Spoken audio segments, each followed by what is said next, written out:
Hindi naman talaga magkakaroon yan ng boyfriend. Tignan mo nga naman ang itsura, hindi ka aya-aya. Umirap sa kawalan si Amara nang marinig ang sinasabi ng mga tsismosa na kapitbahay na ngayon nakatingin sa kanya habang nag-aayos siya ng damit. Tatandang dalaga yung batang yan, Diyos ko. Kung umasta nga, kala mo siyang pinakamayaman na babae dito, napakapangit naman. Hinampas ni Amara ang balde sa harap ng mga tsismosang kapitbahay na napatalon sa gulat dahil sa kanyang ginawa. Ngumisi ang dalaga at pinakatitigan ng mga ito mula ulo hanggang paa. Okay na maging asyumera.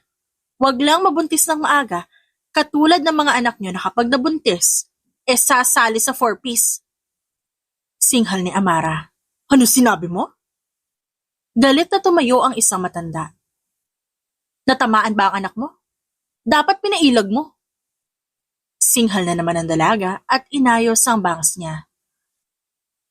Akala mo naman hindi ka mabubuntis. Ay, hindi talaga. Hindi. Hindi ako gagaya sa mga anak niyo kapag nabuntis. Aasa sa inyong mga tsismosa kayo. Mabuti pa, alagaan niyo na yung mga apo niyo nang makapagtrabaho naman yung mga pala mo ninyong mga anak. Inis na umalis siya doon at napaupo sa labas ng bahay nila. Maganda naman siya. Makinis, maputi, at wala namang kapintasan na mukha niya. Pwera nga lang sa baduy niyang pananamit. Hello, Bombay. Anak ka naman ng tokwa. Kababae ko nga na ng utang. Is this Amara Alvarado? Formal na tanong ng nasa kabilang linya. Natigilan siya at napatingin sa kanyang maliit na cellphone. Tsaka niya ulit ito dinikit sa kanyang tenga habang nakataas ang isang paa sa upuan. Ako nga po. Sino po ito? May kailangan po kayong permahan na dokumento tungkol sa malaking lupa na iniwan ng inyong ina sa iba't ibang lugar. Kailangan niyo pong pumunta dito. Paano maraming lupa ang nanay ko? Mahirap lang naman kami. Alam mo, scammer ka. Pagkatapos mo kunin ang loob ko, kukuhanan mo ako ng pera. Naku, wala akong pera maiaalay sa'yo bukod sa mga suma na nandito sa bahay ko. Umirap siya sa kawalan at umayos na upo. Kailangan po ang pirma nyo. Nang sa ganon mailipat sa pangalan nyo yung lupa at mga ari-arian ni Miss Torres. Napakurap naman si Amara sa narinig. Nang mabanggit ang apelido ng kanyang ina. Hindi niya alam kung scam ba ito. Ngunit bigla na lang bumilis ang tibok ng puso niya sa kaalaman na may iniwan ang kanyang ina para sa kanya. Kuya, dapat ba kitang pagkatiwalaan? Tumayo si Amara at nakita sa malaki nilang bintana ang isang itim at mahabang kotse. Nasa labas pa ang kotse na maghahatid sa inyo sa mansyon, kung saan naghihintay si Mr. Hernandez at ang kanyang anak na si Mr. Kent Hernandez. Kent? Wapo ba yun? Bulilas niya. Natahimik na ilang sandali ang nasa kabilang linya, kaya napanguso siya at agad lumabas ng bahay. Doon na lalabas na ako kuya. Kapag ito talaga scam, sinasabi ko sa inyo. Natigilan ang dalaga nang makita ang mga tsismosa niyang kapitbahay. Ngumiti si Amara at huminto sa mahabang kotse at pinagbasta ng mga tsismosang matatanda na nakatingin sa kanya. Matamis na ngiti ang iginawad niya sa mga ito at namewang habang nang aasar na nakatingin sa mga ito. Ang sarap nga naman ng buhay, no? May susundo sa'yo na isang mahabang kotse dahil may iniwan raw ang nanay ko na malaking lupa. Sino ngayon ang aping-api at kapos sa buhay?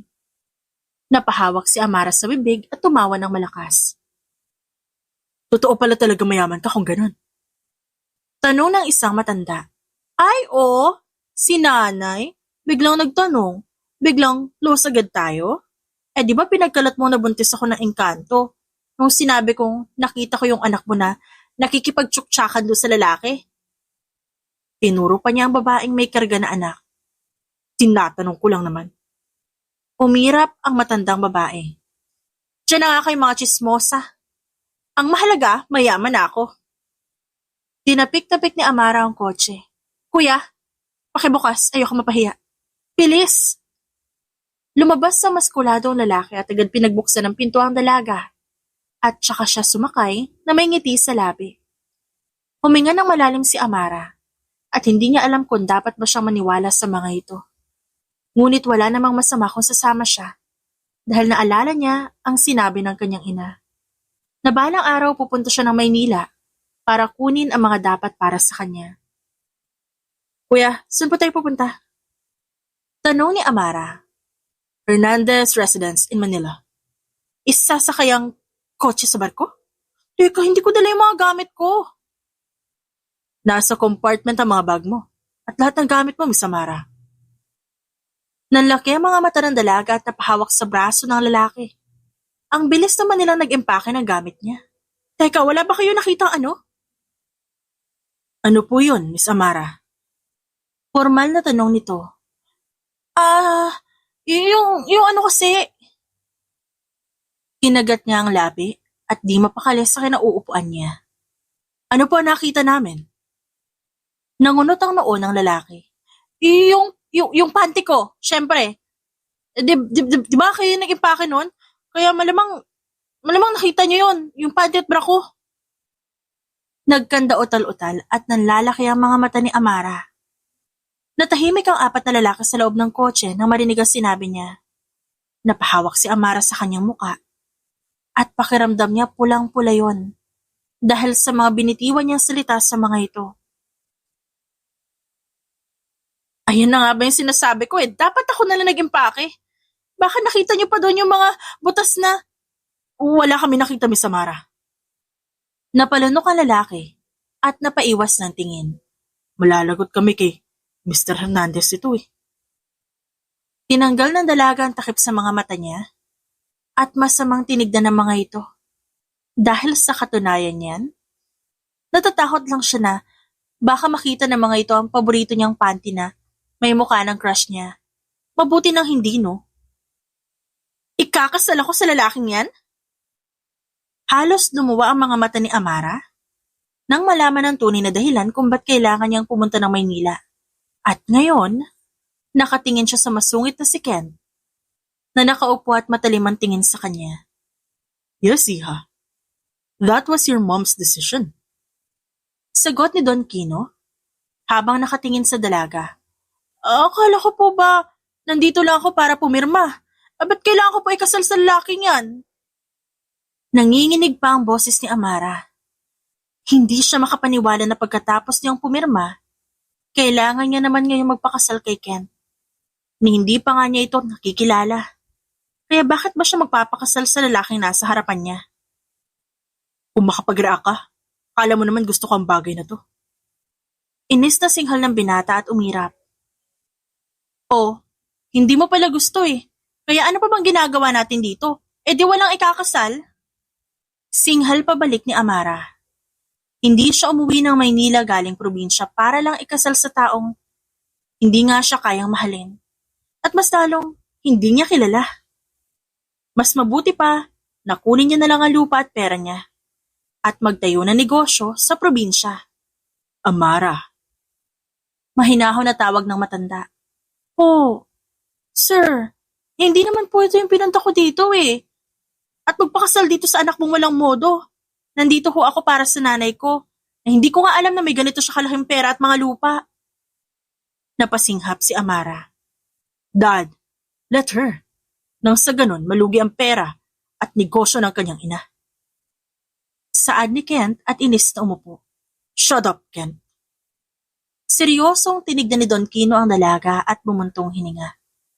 Napalunok naman siya at tinignan ang envelope na naglalaman ng mga dokumento na galing raw sa kanyang ina.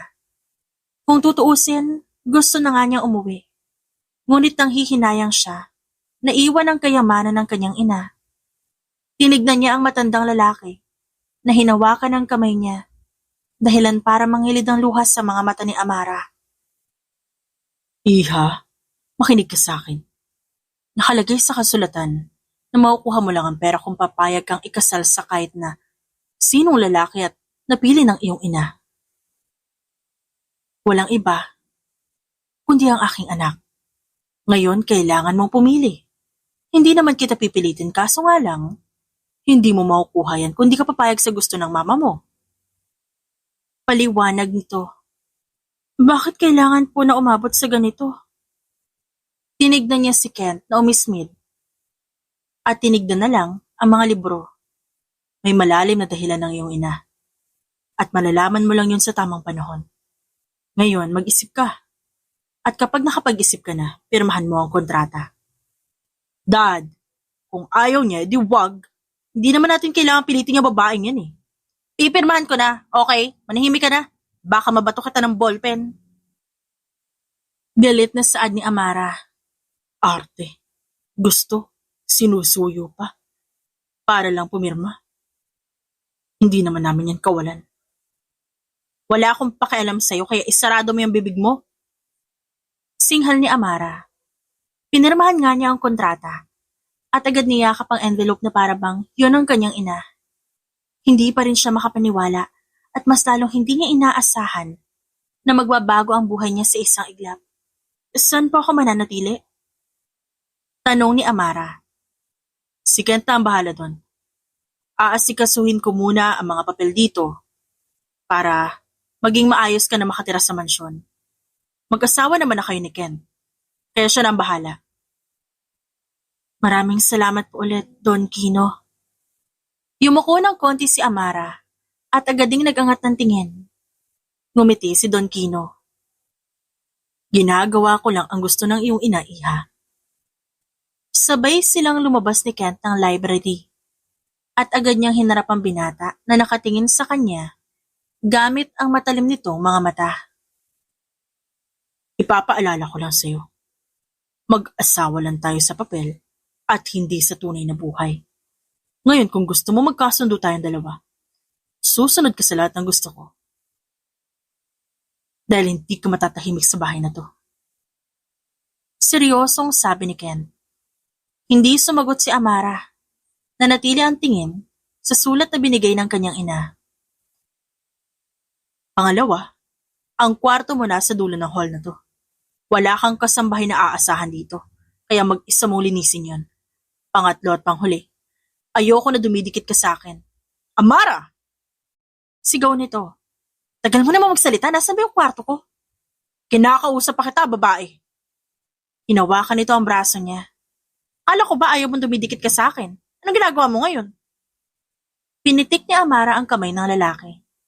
Nandidiring lumayo si Ken at agad tinignan siya na maglakad. Ngumisi ang lalaki nang makita ang dismayado mukha ni Amara. Nang makita ang isang kwarto na isang kama at drawer na walang laman ang bumunga dito. Do you like your room? Ngumiti si Ken upang mang-asar. Wow! Kabaliktaran naman ang reaksyon ni Amara nang makita ang simpleng kwarto. Anong wow sa kwartong yan? Nakangiwing tanong ni Ken. Bakit? Maganda naman ah. Salamat ah. Teka nga, ano nga yung sinasabi mo kanina? Inosenteng tanong ni Amara. Stupid. Bulong ni Ken. Huh? Stupid? Sino? Ikaw? Kinamot ni Amara ang tenga at napanguso. Napamura si Ken at tinignan ang babae na nakatingin sa kanya. Sa inis na nararamdaman niya, hinagis niya ang bag ni Amara at mabilis na umalis doon. Napakurap naman ng mga mata ang babae at hindi na lang pinansin si Ken at napangiti na lang sa kanyang kwarto. Ang ganda naman ng bago kong kwarto, bagay na bagay sa akin. Nakangiting sabi ni Amara sa sarili. Huminga siya ng malalim at napaubo na makapasok sa loob. Hindi pa rin siya makapaniwala na ito ang buhay niya. Ito ang bubungad sa kanya araw-araw. Oh, walis at dustpan. Padabog na nilapag ni Ken ang mga gamit sa paglilinis. Oh, tutulungan mo ako? Matamis ang ngiti ni Amara. No way. Hindi bagay sa akin ang maduming kwarto na yan. Sa'yo bagay pa. Total dun ka naman ang galing. At least maganda. Duh. Umirap si Amara at padabog na kinuha ang walis. Pumasok siya sa loob at nagsimulang maglinis. Diyan ka na nga. Kapag walang ambag sa paglilinis, shut up na lang habang buhay. Parinig niya kay Kent. Ang buong akala ni Amara, magiging magaan at maganda ang pagkakaroon niya ng asawa. Ngunit sa mga nakalipas na araw, na magkasama silang dalawa ni Kent, puro away ang nangyayari sa kanilang dalawa sa tuwing nagkakasalubong ang mga landas nila. Saan ka pupunta? Tanong ni Amara habang kumakain. May trabaho ako. Pwede ba kang sumama? Tsaka hindi ka pa kumakain. Pansin ko, daming pagkain dito oh. Nagluto pa naman ako ng paborito mo na sinabi sa akin ni Yaya. Sandaling natigilan ang lalaki. At bumaba ang tingin nito sa lamesa na may pagkain. Baka may lason pa yan. Ay, grabe siya ha. Wala lason yan no. Bilisan mo kaya at bawal paghintayin ng grasya.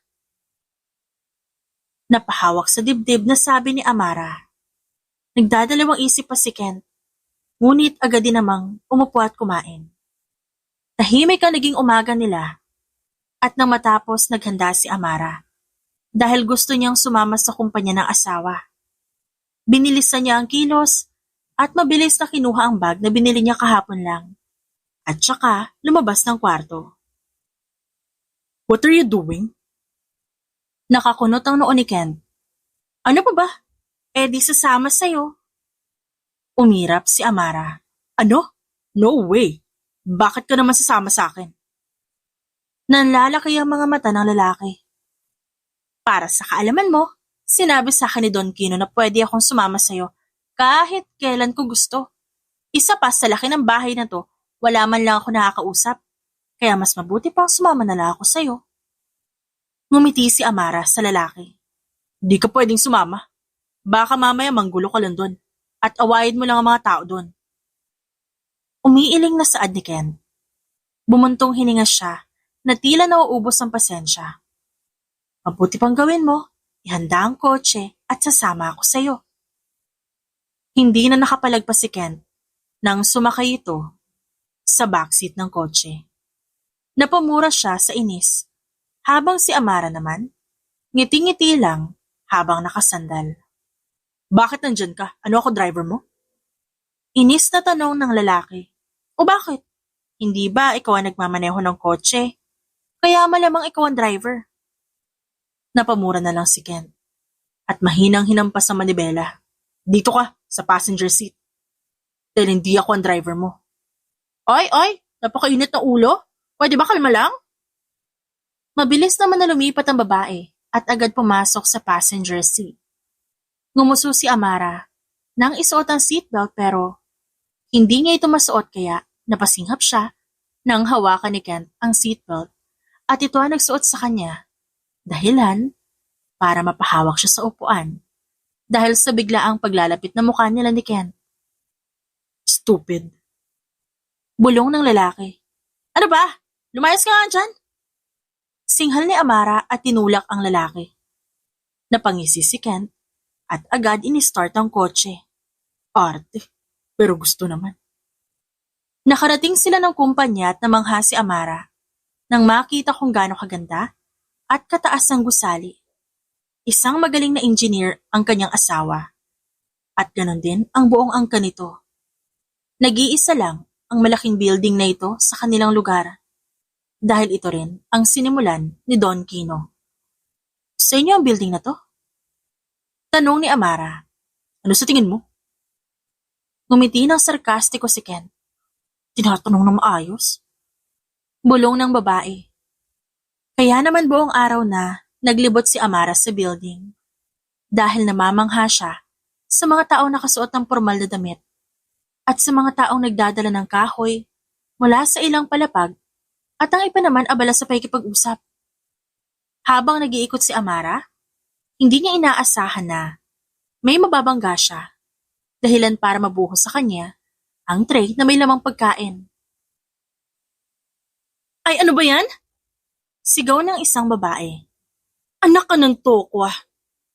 Napatingin si Amara sa kanyang damit na puno ng noodles at kung ano pang hindi niya alam na pagkain. Ang tanga naman talaga, bulag ka ba? Galit na sigaw nito. Hindi mo ba nakikita yung mga taong dumadaan dito, ha? Aba, kasalanan ko pa. Ako nga ito sumalo ng pagkain mo. Galit na sabi ni Amara. Natawa ng mahina ang babae at tinignan siya. Miss, ikaw ang unang bumangga sa akin. Ikaw itong parang tanga na naglalakad dyan kaya wag mo sabihin sa akin na hindi mo ako nakita. Nasayang pa yung pagkain na binili ko. Hindi mo ba alam na gutom na ako, ha? Lahat ng tao nakatingin sa kanila.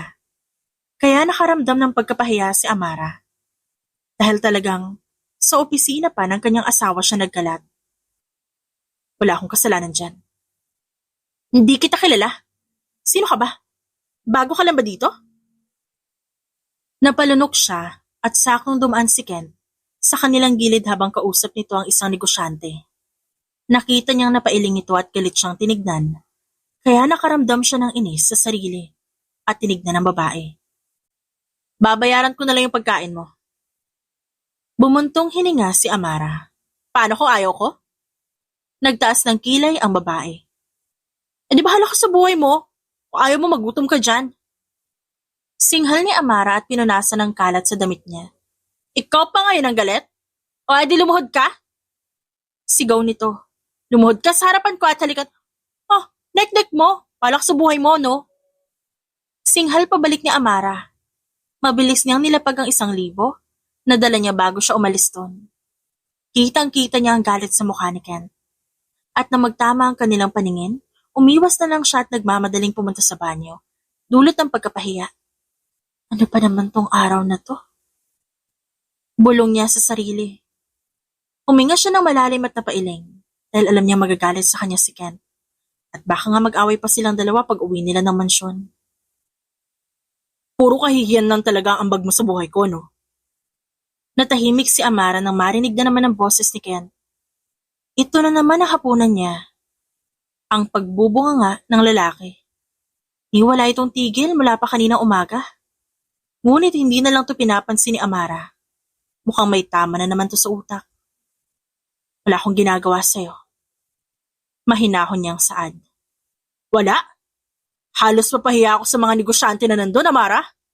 Hindi ka man lang marunong maging professional sa harap nilang lahat. Anong gusto mong gawin ko, ha?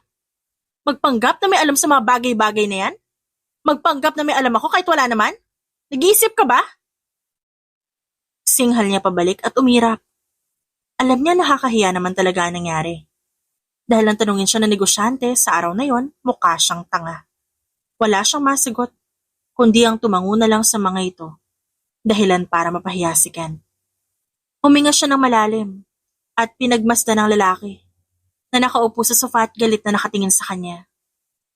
Di sana hindi ka nalang sumama. Pinahiya mo pa ako sa harap ng maraming tao, Amara. Sinabi mo pa sa kanila na asawa kita tapos ngayon? Hindi ka naman makasagot sa kanila lahat. Alam mo bang malalaking tao ang mga yon, ha? Kung umuwi ka para pagalitan ako, umalis ka na. Malamig niyang sagot. Natigilan ang lalaki at napakurap nang makita ang seryoso mukha ni Amara habang nagbabalat ng mangga. Pakiramdam tuloy nito. Natakot siya na makita kung gaano kalamig ang boses ni Amara at tila may nagbago sa aura nito. Talagang ito pa ang galit sa kanilang dalawa? Bakit?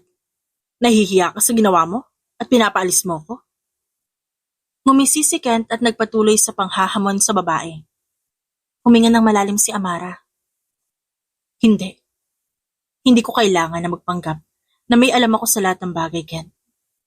Hindi mo ako pwedeng diktahan o utusan sa kung anong pwede kong gawin sa buhay ko. Ngayon umalis ka na.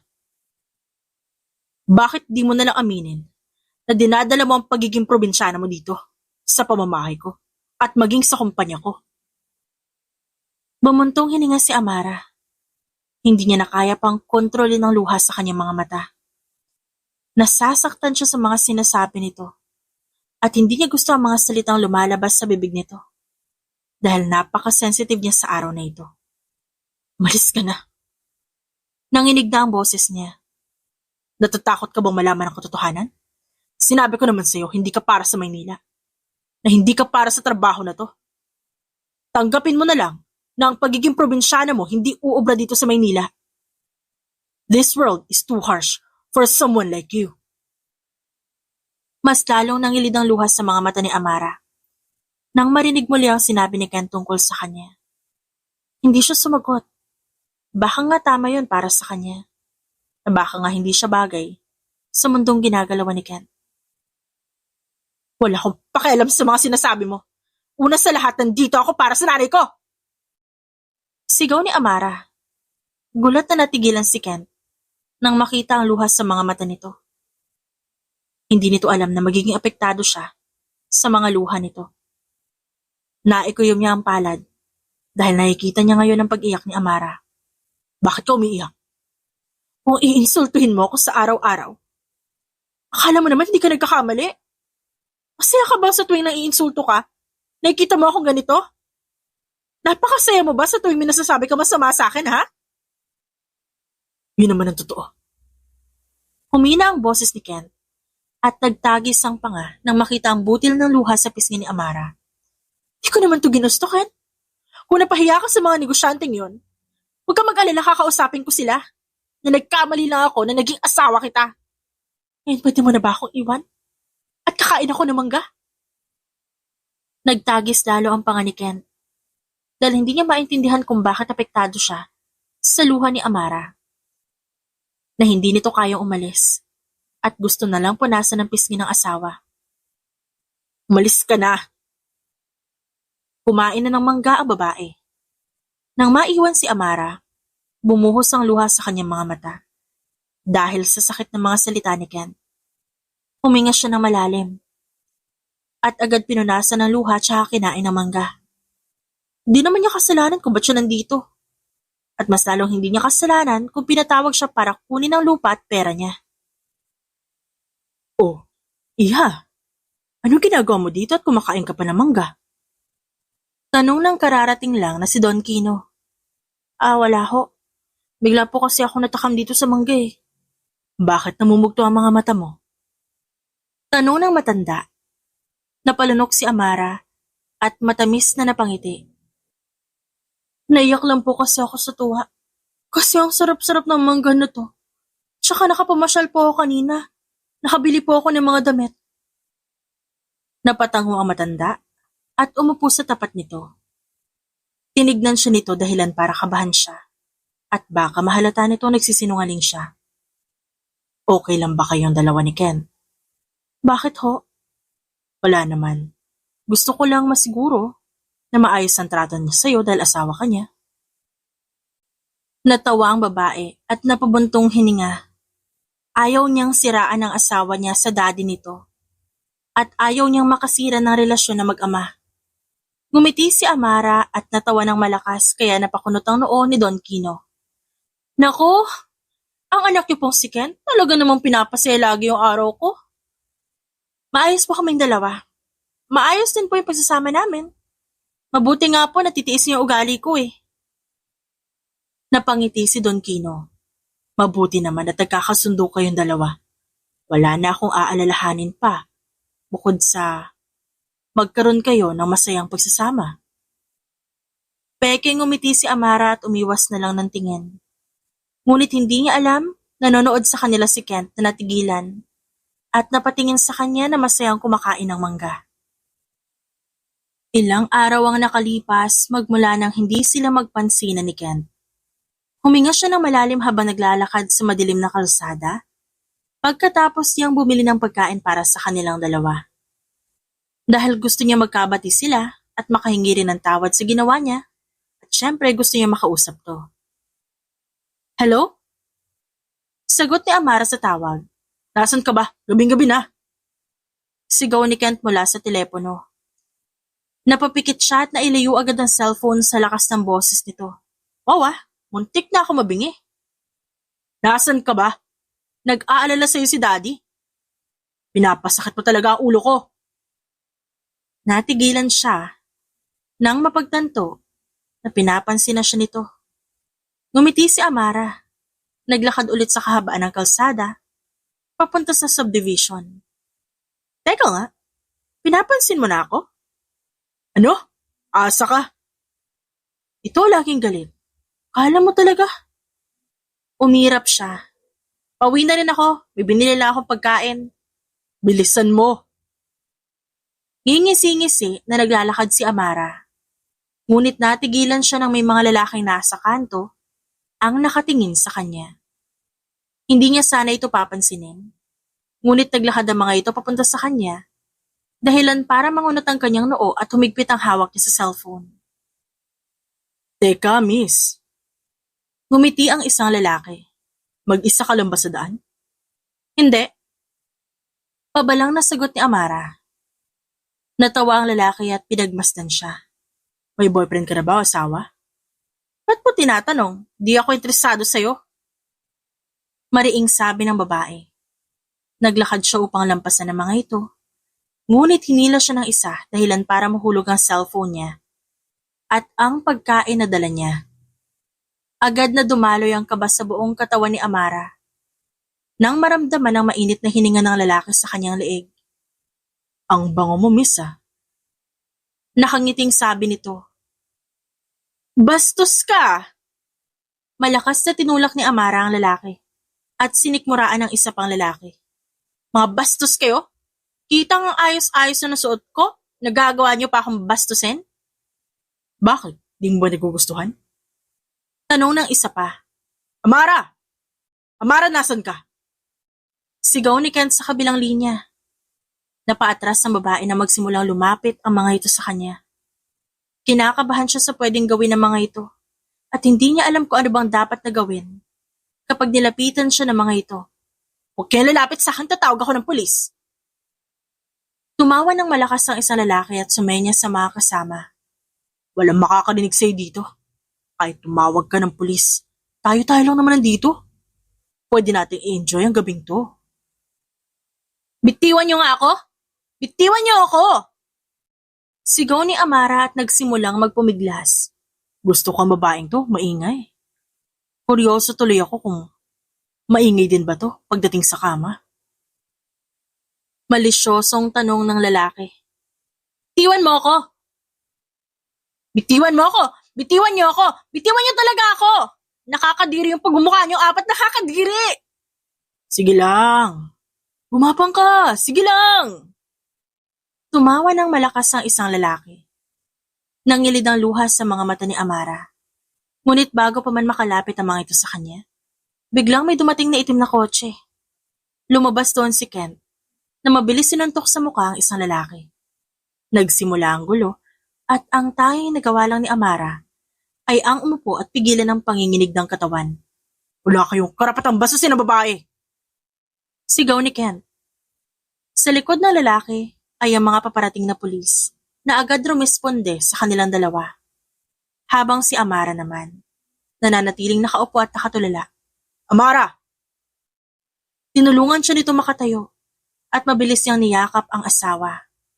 Sunod-sunod na luha ang tumulo mula sa kanyang mga mata. Niyakap ng lalaki si Amara at bumuntong hininga. Huwag ka na umiyak, nandito ako. Mas lalong lumakas ang pag-iyak niya. Dahil muntika na siya doon. Hindi niya alam ang gagawin kung sakali man na may gawin ang mga ito sa kanya. Mas lalong humigpit ang yakap niya kay Kent. Tumahan ka na. Dahan-dahan na hinaplos ni Kent ang likod ng asawa niya. Tahan na. Sorry, dapat nakinig na lang ako sa'yo. Wala kang kasalanan. Hindi mo kasalanan. Mahinahon na sabi ni Kent. Humiwalay ang babae at nagtama ang paningin nilang dalawa ni Kent. Seryoso ang mga mata nito habang nakatingin sa kanya. Gumaan ng konti ang pakiramdam ni Amara dahil alam niyang hindi siya pababayaan ni Kent. Na alam niyang darating ito kahit pa magkaaway silang dalawa. Pasensya ka na. Puro gulo na lang yung ginagawa ko. Umiling si Kent at bumuntong hininga. Wala kang kasalanan. Napalunok si Amara at bumuntong hininga. Uwi na tayo. Ngumiti ng maliit ang lalaki at tumango. Inalalayan niya ang babae papunta sa kotse. Ngunit bago yon, Napansin ni Kent ang box ng cake na natapon. Kinuha niya yon at tinignan ng asawa na nasa loob ng kotse at naisip na para sa kanya ang binili nitong pagkain dahil may pangalan niya pa. Sir, kami na po bala dito. Saad ng pulis. Tumango si Kent at inayos ang cake na nasa box. Siguraduhin niyo makukulong yung mga yan. Tinignan ni Kent ang asawa bago sumakay sa kotse at umuwi ng mansyon. Hindi mawala sa isip ng lalaki ang cake na binili ng kanyang asawa bago ito umuwi. Ngunit hindi naman ito alam kung para saan. Kent, tawag ni Amara. Yes? Salamat ha. Salamat kasi dumating ka kanina. Huminga ng malalim ang lalaki at humigpit ang hawak niya sa manibela. Hindi niya inaasahan na magiging ganito. Kagalit ang nararamdaman niya nang makitang sinasaktan si Amara ng kung sino. At hindi niya halos maintindihan kung bakit nagmamadali siya upang iligtas to. O baka nga dahil may nagbago sa pakikitungo niya kay Amara. Bumuga ng hangin si Amara bago siya pumasok sa malaking hall upang makihalubilo sa mga tao doon. Dahil imbitado rin siya kasama si Kent. Suot ang kanyang pulang mermaid tube dress. Naglakad siya kasama ni Don Kino na nakasuot ng puting formal na damit. Ang ganda mo, iha. Saad ni Don Kino. Salamat po. Ang ganda rin ho kasi nang binigay niyong gown sa akin eh. Natawa ang matanda. Oo naman. Bagay na bagay sa'yo ang kulay na pula. Habang naglalakad siya, nagtama ang paningin nila ni Kent na ngayon ay nakatingin sa kanya dahilan para mapalunok siya. Huminto siya sa harapan nito na umayos ng tayo at nilapag ang baso ng wine sa lamesa. Ngumiti si Amara at pinagmasdan ng asawa na ngayon, nakatingin din sa kanya. Ano, maganda ba ako? Tanong niya. Hindi. Ano lang, sobrang ganda lang. Umikot pa si Amara at tinignan si Kent na ngayon, titig na sa kanya. Napatawa ang lalaki at napailing sa ginagawa niya. Aminin mo na lang na maganda ako, di naman ako magagalit eh. Oo na, maganda ka na. Umirap si Kent at dinampot ulit ang baso ng wine. Naks naman! Tumawa si Amara at napailing. Nagsimula ang malaking event na kung saan kaarawan ng dalawang matandang mag-asawa at imbitado ang mga negosyante at ilang mayayamang personalidad, kaya napuno ng engranding regalo ang lamesa. Uminom ng red wine si Amara at napangiwi siya sa lasa nun, o baka dahil hindi lang siya sanay. Ganito ba talaga kapag may event? Tumango si Kent habang nakaupo. Pwede ka namang uminom ng juice o tubig kung di mo gusto ang red wine. Napatango siya at napanguso. Ang yaman pala talaga ng mga tao dito, no? Tignan mo, yung mga regalo. Kulang na lang magdadalawang lamesa na. Masasanay ka rin sa mga yan. Maya-maya lang dumating na ang isang matandang lalaki na hindi nalalayo sa edad ni Don Kino. Sa tingin niya nasa 40s na ito. Ngunit sobrang matipuno pa rin ang pangangatawan at gwapo pa rin. Lahat ng matatandang babae na patingin dito at ang iba ay tila kinikilig pa kaya napangiwi siya. It's nice to see you again, Mr. Alvarado. Ngumiti ang matandang babae. I'm sorry I'm late. May inasikaso lang ako importanteng papeles. Nakangiting sabi ni Elmer. Napatingin doon si Amara nang marinig ang apelyido na tulad ng sa kanya. Tinignan niya ang matanda na ngayon. May kasamang isang lalaki na kasing edad lang ni Kent. O mas matanda pa ito kesa sa asawa. Tumayo silang dalawa ni Kent nang pumunta ito sa kanilang direksyon. Kaya dali-dali na umayo si Amara at ngumiti. Dito Elmer. Nakangiting bati ni Kent.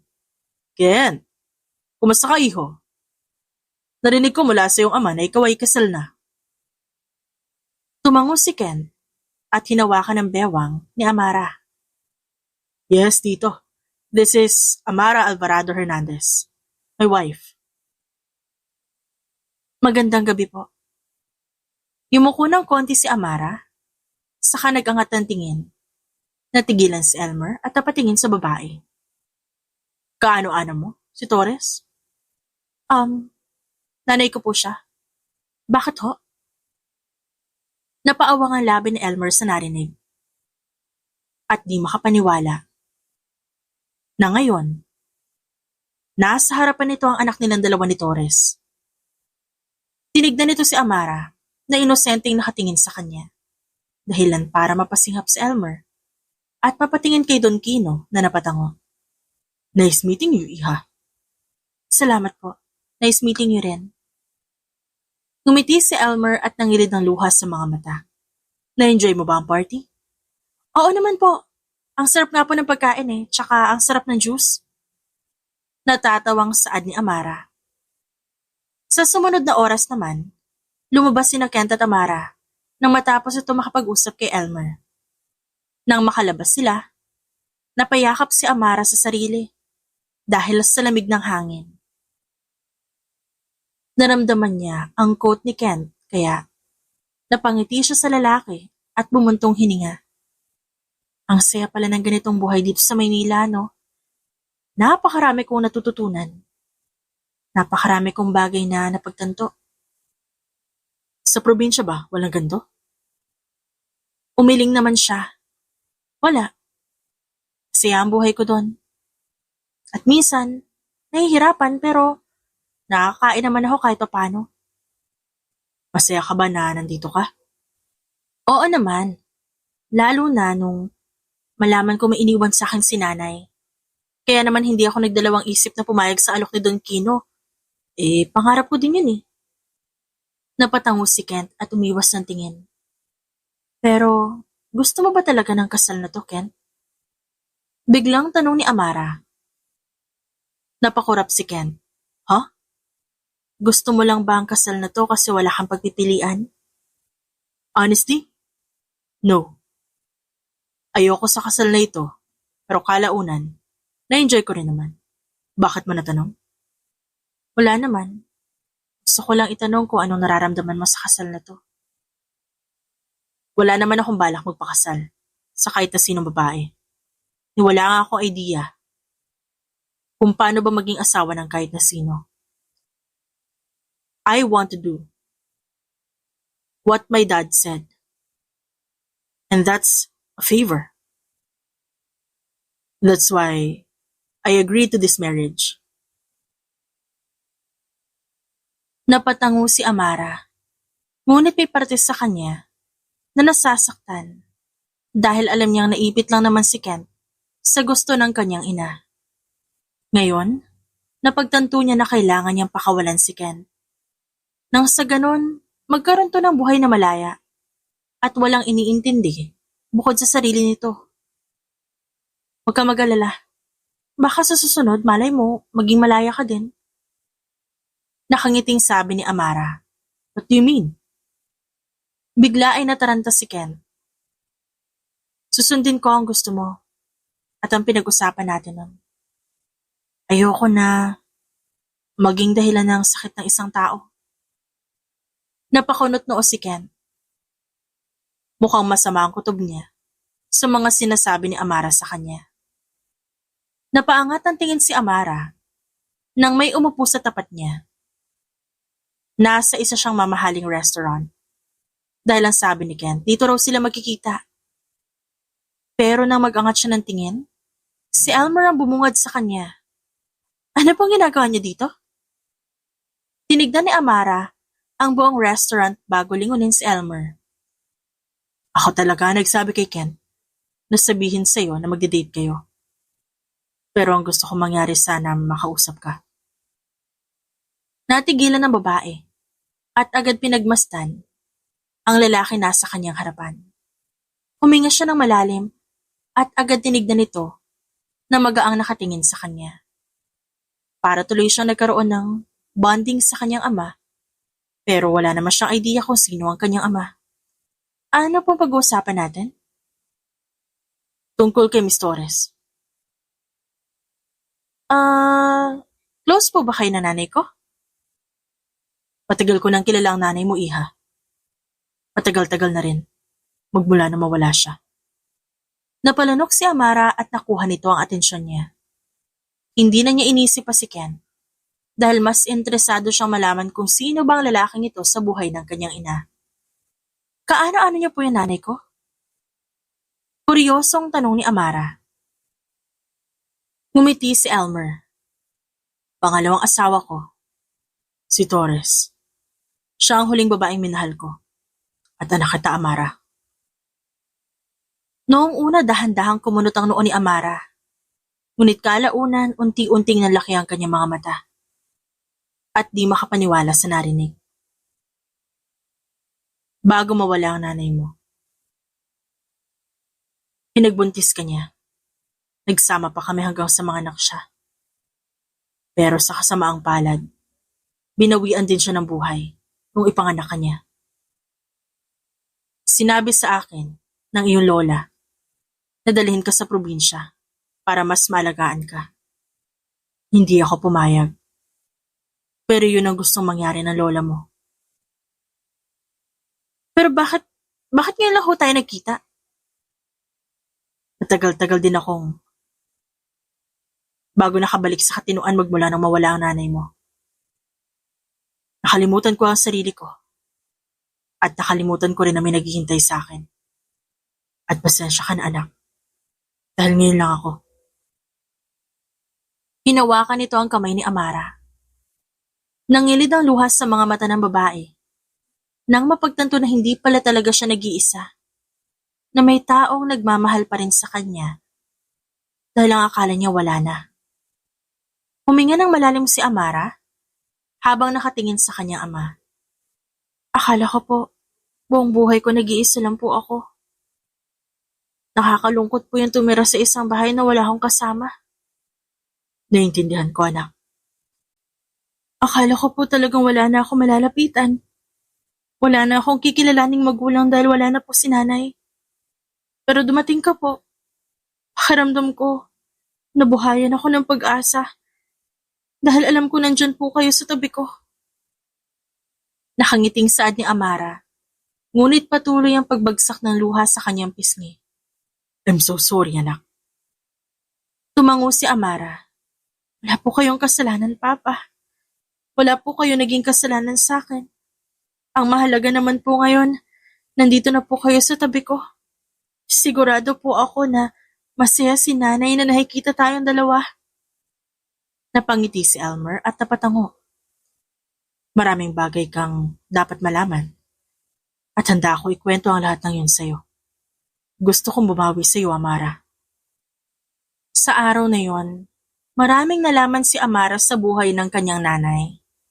Sa mga naging tagumpay nito sa buhay, sa mga nakasama nito sa negosyo, napakaraming napagtanto ni Amara na hindi kailangang mahirapan siya sa kanyang sitwasyon. Sigurado ka ba, iha? Bakas ang gulat sa mga mata ni Don Kino. Opo. Nakangiting sabi ni Amara. Pero hindi mo pa nakakausap ang anak ko tungkol dito? May problema ba sa inyong dalawa? Nag-away ba kayo? Sunod-sunod na tanong ni Don Kino. Napailing si Amara. Marami lang po ako napagtanto habang kasal kami ni Ken. Ayoko pong sirain yung pangarap niya. Ayoko po na maging rason upang hindi niya maramdaman na malaya siya. Amara. Tanging naibulalas ni Don Kino. Kasi gano'n naman po yung pagmamahal, di ba? Mapagpalaya. Gusto ko pong gawin to para sa aming dalawa. Kasi kung kami naman po talaga, edi kami ang para sa isa't isa. Huminga ng malalim si Don Kino habang pinagmamastan ang papel na may pirma ni Amara. Hindi nito alam kung matutuwa ba siya dahil nag-mature ng konti ang babae o malulungkot dahil alam nito na aalis na ang nagbibigay ingay sa kanilang tahimik na mansyon. Don Kino, hindi naman ho ako mawawala. Sa probinsya lang po ako kasama si Papa. Kayo na po ang bahala na magsabi kay Ken. Hindi ko po kasi kaya. Tumango ang matanda at niyakap ang babae. Natutuwa ako sa pagbabago mo. Nakakatuwa na kami ang dahilan ng magandang pagbabago na nararamdaman mo. Maraming salamat, Don Gino. Maya-maya lang, naisip niyang pumunta sa kwarto ng lalaki. Nakatulog na naman ito sa dami ng trabaho. Napailing si Amara at niligpit ang mga papel na nasa lamesa at ang ilan sa mga ballpen na nagkalat.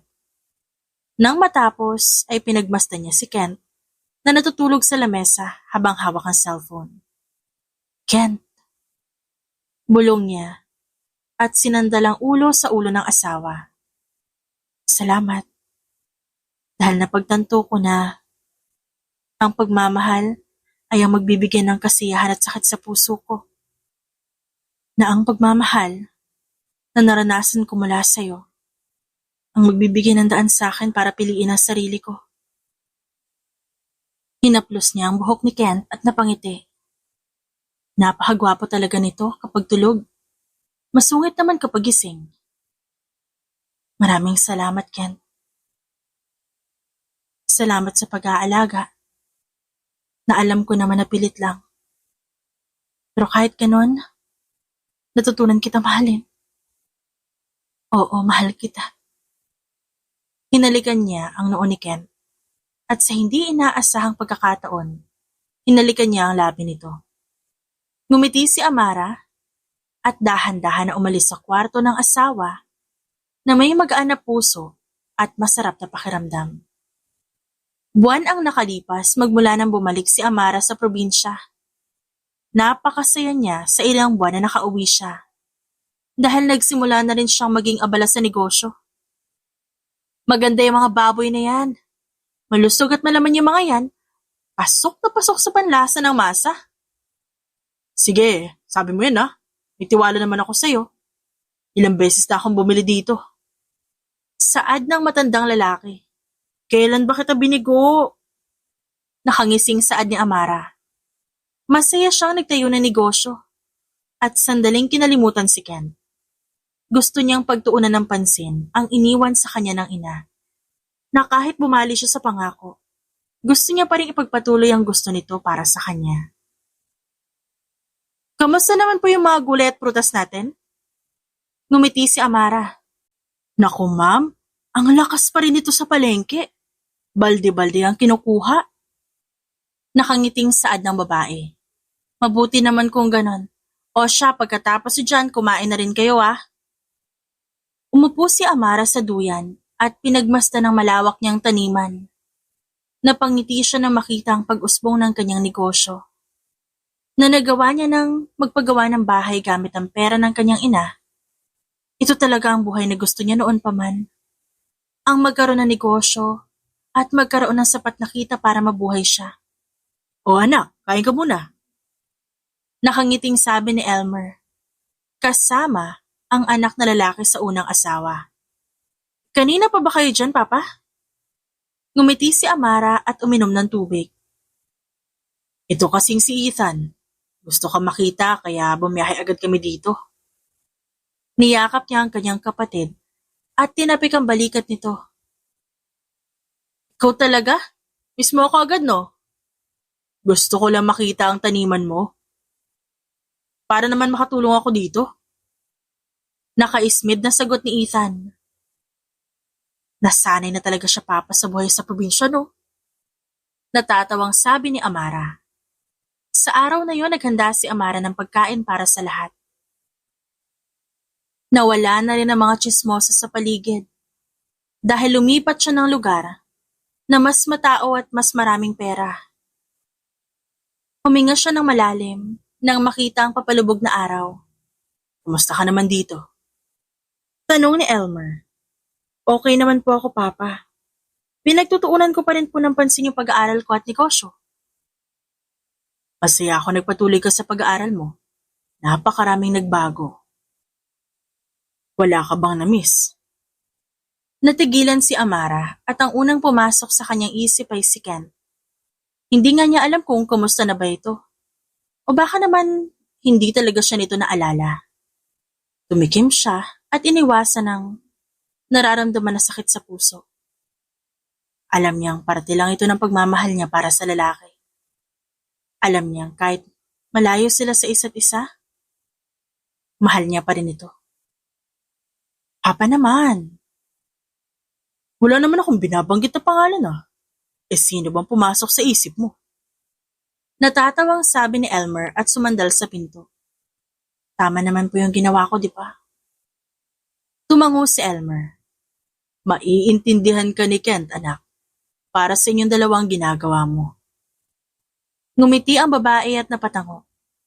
Alam ko po pero hindi ko lang maiwasang mapaisip na sana hindi siya makahanap ng babae dahil hanggang ngayon siya pa rin naman yung laman ng puso ko eh. Nangilid ang luha sa mga mata ni Amara. Sa isipin na baka may nahanap ng ibang babae si Kent. Hindi niya yun kaya. Huminga siya ng malalim at sandaling natigilan nang may isang mahabang kotse ang huminto sa bahay niya kaya napatingin siya doon. May bisita?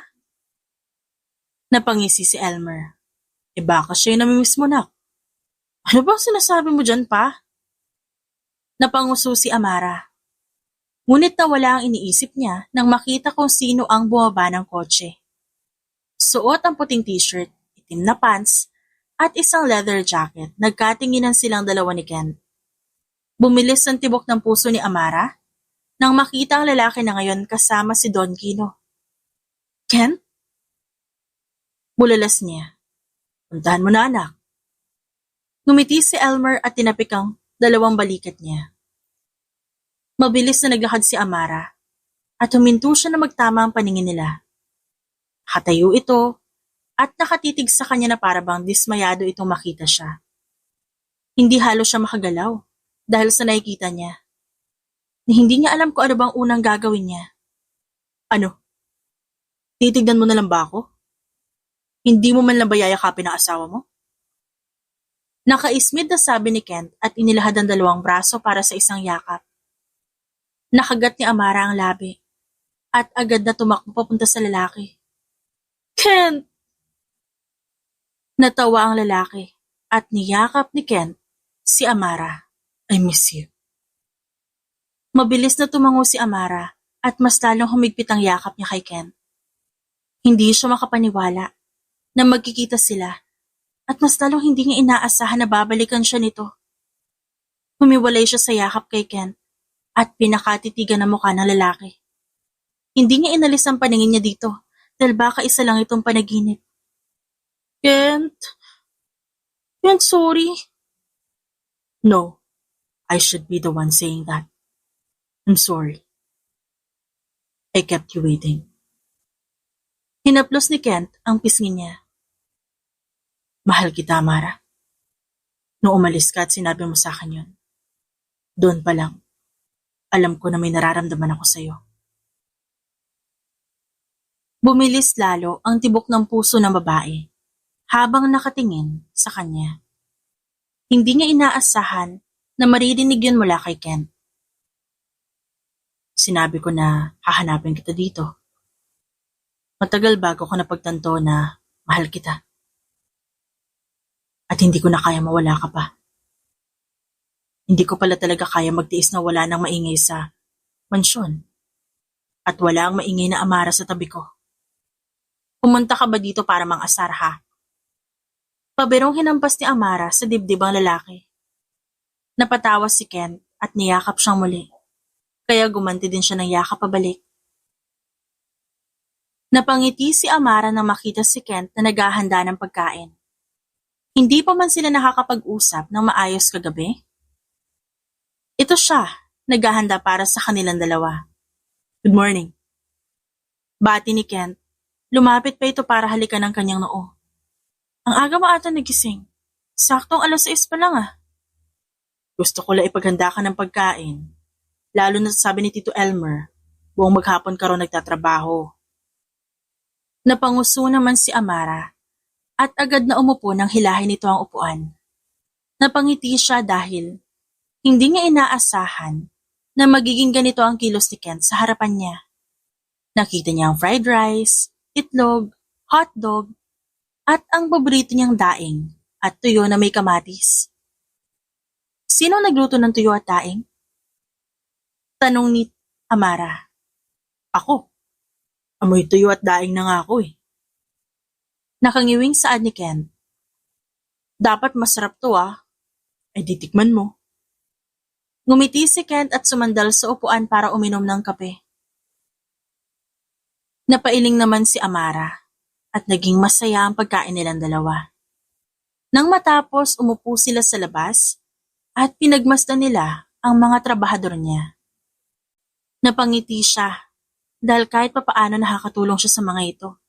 At alam niyang makakatulong pa siya kapag umunlad ang negosyo niya. Pinirmahan mo raw ang annulment paper? Naisip ko lang na bigyan ka na malayang buhay. Alam ko naman na mas gusto mo yon. Sabi ko nga, hindi ganito yung gusto kong pagmamahal para sa sarili ko. At hindi ganitong kasal ang gusto ko habang buhay. Kalmadong sabi ni Amara. Napatingin si Kent sa babae at hindi niya maiwasang mamanghas sa pagiging kalmado ni Amara sa harapan niya. Napakaraming ang nagbago dito ayon sa kanyang Tito Elmer. Pero, tinanong mo ba ako kung gusto ko nito? Tanong ni Kent. Hindi ba? Ngumiti ang lalaki at pumuntong hininga. Gusto ko ang kasal na to, Amara. Oo, aaminin ko noon. Ayaw ko. Dahil hindi ko naman nakikita ang sarili ko na magpapakasal sa isang babae. Pero nung dumating ka, pakiramdam ko anuman oras ay handa ako. Nung nakita ko yung cake, napakaraming senaryo sa isip ko kung bakit may dala kang cake na may pangalan ko. Gusto ko lang mag-sorry at makapag-usap tayo na maayos nung gabi na yun. Habang nasa mansyon ka, sinusubukan kong mahalin ka. Sinusubukan kong gawin ang lahat para maging mabuting asawa sa'yo. Pero nung umalis ka, mas lalo ko napagtanto na hindi ko pala talaga kaya na wala ka. Saad ni Ken, miss mo ako? Nakangiting tanong ni Amara. Oo. Talagang talaga? Umirap si Kent at natawa. Talaga, Amara. Na-miss talaga kita. Napatawa ang babae. Kay sarap nun sa kanyang pandinig. Huminga siya ng malalim at hinawakan ang kamay ni Kent. Nagkatinginan silang dalawa at sabay na napangiti. Dahil alam nila ang tunay nilang nararamdaman. I'm sorry for the things I did. Nung nasa mansyon ka pa. Hindi ko naisip na baka nasasaktan kita. O baka sobrang harsh ko sa'yo. Gusto kong bumawi bilang asawa mo. Gusto kong magkaroon tayo ng oras para kilalanin ang isa't isa. Sorry din ah. Naging biglaan yung desisyon kong umalis.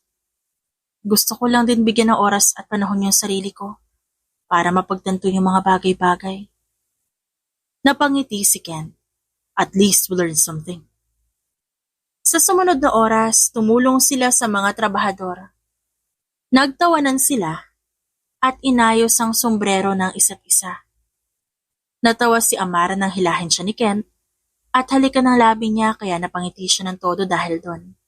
Pang ilan mo na yan ah? Bakit? Mag-asawa naman tayong dalawa. Ang dami kayang tao. Nahihiyang sabi ni Amara. Huminto silang dalawa at kumain ng mansanas habang nakaupo. Tutuhanin na kaya natin ang kasal? Tanong ni Kent. Ano? Gusto kong pakasalan ka ulit. Pinasura ko ang annulment paper. Dahil walang titigil sa ating dalawa, kasal pa rin tayo, Amara. Bumilis ang tibok ng puso ni Amara at napatingin kay Kent. Alam niyang nagdesisyon na siya. Ngunit sa tuwing titignan niya si Kent, pakiramdam niya, tama ang desisyon na makasama ulit to sa pangalawang pagkakataon. Gusto ko makasama ka. Saad ni Kent. Kent, gusto ko rin makasama ka. Ngumiti ang lalaki at hinalikan ng kanyang labi. Hinawakan nito ang kanyang leeg at maingat na hinawakan doon para mas mahalikan ng maayos ang kanyang labi. Mahal na mahal kita. Please, huwag mo na ulit akong iiwan. Hinding-hindi na. Hinding-hindi na, Ken. Maya-maya pa, nagtago sila sa karamihan at agresibong hinalikan ng isa't isa. Napatili pa si Amara nang buhatin siya ni Kent at tumakbo sila papunta sa bahay. Anong gagawin niyo? Tanong ni Ethan. Tumawa si Kent dito. Gagawa ng bata. Gagawa ng pamangkin mo. Get a room! Ako na magsasabi kila daddy. Natawa si Amara at agad silang pumunta ng kwarto. Napahiga siya sa kama at pinakatitigan ng lalaki na sa kanyang ibabaw. Napangiti siya dahil masaya ang kanyang puso na kasama niya si Ken. Natutuwa siya dahil alam niyang magiging maganda ang kinabukasan niya kasama ito. Baka nga ang sinasabi ng kanyang ina ay eto na. At mukhang ito na ang malalim dahilan kung bakit gusto nitong si Kent ang pakasalan niya. This is the love that her mom wants. Para pagdating ng araw, may kasama siya at may mag-aalaga sa kanya. I love you. Emosyonal na saad ni Amara. Ngumiti si Kent at hinalikan ang kanyang noo. I love you more. Magpakasal na tayo? Nakangiting tanong ni Amara. Tumango si Kent at niyakap ito. Tahimik silang pinakiramdaman ng isa't isa. At napangiti ng mapagtanto na silang dalawa ang habang buhay na magkasama. Na silang dalawa ang endgame ng isa't isa. Years later, sabay-sabay silang pumalakpak nang makita sina Amara at ang kanyang anak na lalaki sa stage upang tanggapin ang award bilang pinakamagaling na entrepreneur sa larangan ng agrikultura. Hindi maiwasan ni Kent na mapangiti habang pinapanood ang mag-ina niya. Maraming salamat sa award na to. Hindi ko makukuha ito kung hindi dahil sa mga masipag kong empleyado, pati na rin sa suporta ng aking pamilya, lalong-lalo na sa asawa kong si Kent. Nagpalakpakan ng lahat habang nakatingin kina Amara at Thomas na ngayon nagpipicture kasama ang mga boss. Si Kent ay suportado ang kanyang mag-ina. Hawak-hawak niya ang kamay ni Thomas sa kabilang bahagi. Napakagaling! Saad ni Don Kino. Ang galing po ni Mommy eh. Ngumiti si Thomas at tinignan ng ina. Ang galing niya po kaya deserve niya ng award. Ikaw rin anak, napakagaling mo na rin magtanim ng prutas at gulay. Ilang taon na ang lumipas magmula na ikasal sila sa pangalawang pagkakataon. Nagbunga rin ang kanilang pagmamahalan at yun ay si Thomas na 7 taong gulang na. Sa loob ng maraming taon, mas lalong umusbong ang negosyo ni Amara. Nakilala ito sa loob at labas ng bansa. I'm proud of you. Saad ni Ken, I love you. Humalik si Amara sa labi ng asawa. Napakaganda mo ngayon. Malambing na sabi ni Ken, gwapo mo rin at di ko gusto ang tingin ng mga babae sa'yo. Ngumisi si Ken at humalik sa leeg ng asawa at balikat nito. Alam mo sa'yo lang ako. Sa ilang taon din na lumipas, nagkaroon si Amara ng ibang negosyo at dahil yon sa tulong ng kanyang ama. Mas lalo niyang nakilala ang kanyang ama at ang kapatid niyang si Ethan. Natutuwa akong makita ang lahat ng tagumpay na nakukuha mo ngayon, Iha. Natutuwa pa rin ako sa napakalaking pagbabago ng buhay mo. Maraming salamat po dahil po sa inyo kung bakit nangyari to. Aniya at niyakap ang matanda. Sa mga nakalipas na taon, mas lalong pinagtutuunan ni Amara ang nag-iisa niyang anak. At gusto rin nila mag-asawa na mag-focus muna kay Thomas. Bilang first time nilang dalawa na magkaroon ng anak. Saan po tayo pupunta, Mommy? Sa punto ng lola mo, anak. Sigurado ako na may misyon na tayo, kaya dadalawin natin siya. Napangiti si Thomas at umupo na maayos. Gusto ko po makita si Lola, Mama. Bumili na po ba kayo ng flowers? Tumango si Amara at inayos ang buhok ng kanyang anak. Nang makarating sila sa sementeryo, agad silang pumunta sa pangalan ng kanyang ina. Nilapag niya ang bulaklak at ngumiti at bumulong ng panalangin habang nakamasid sa lapida nito. Nay, graduate na po ako. Natupad ko na po ang pangarap ko. At ngayon talagang kasal na kami ni Ken at may anak na kami.